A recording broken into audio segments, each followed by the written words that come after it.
people are just beginning to understand that type 2 diabetes has doubles or maybe 2.5 times the rate of Alzheimer's.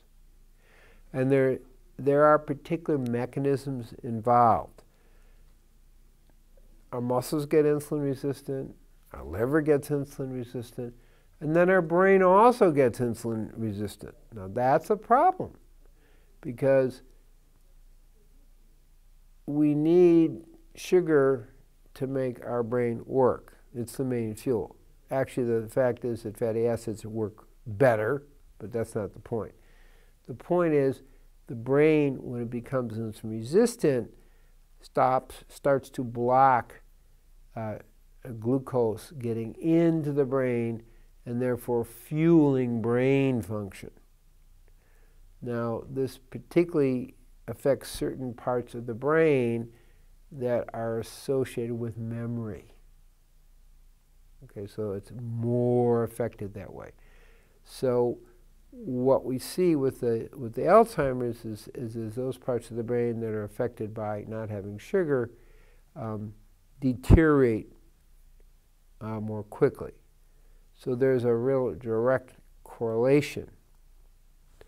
There is more to it in that we have seen by just giving coconut oil a reversal in some cases of Alzheimer's, because that coconut oil creates a fuel for the brain that's even better than sugar, and we can repair those areas of the brain that are associated with memory loss. So that's really the key. But the main principle is the brain gets insulin resistant. The way we end insulin resistance, this is really important, is we go on a moderately low glycemic diet. Okay, and what I mean by that is, except for vegetables, this is what I do in my program, what I do when I'm working with people, is I say until your blood sugar is less than 100, fasting blood sugar, avoid fruits, white flour, white sugar, junk food, and meat, all of which kind of raise the sugar in the system. Okay, so when we do that, we start to, meat also increases insulin secretion.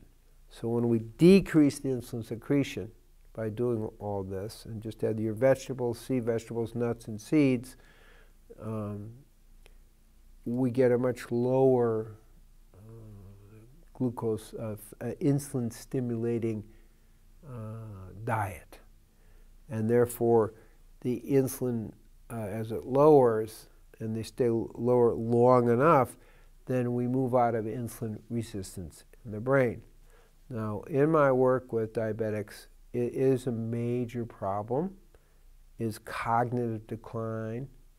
And even in a few weeks of this intense program, there are major improvements in brain function. So this isn't like, doesn't take years necessarily, but when you're really focused on it, you can move out of insulin resistance in the brain within 3 weeks. So it's good news. But if you keep going in a certain way, yes, we're talking about doubling the rate, at least, of Alzheimer's for those reasons. There are other reasons associated with meat eating, which again is part of the driving force behind insulin. So 99% of the meat that's available today is some CAFO, factory farmed. And factory farm animals have a certain, I don't know if you call it a virus, but it's like a virus in it. It's like mad cow disease. And what we find is that people who eat factory farm meat and chicken and so forth have 3 times more, I'm going to say not just cognitive decline, but also Alzheimer's. That's the newer research out there, because there is a certain infective agent in that meat. So there are lots of pieces involved with this. So not only you get more diabetes, but you also get this infective agent if you're having factory farm animals.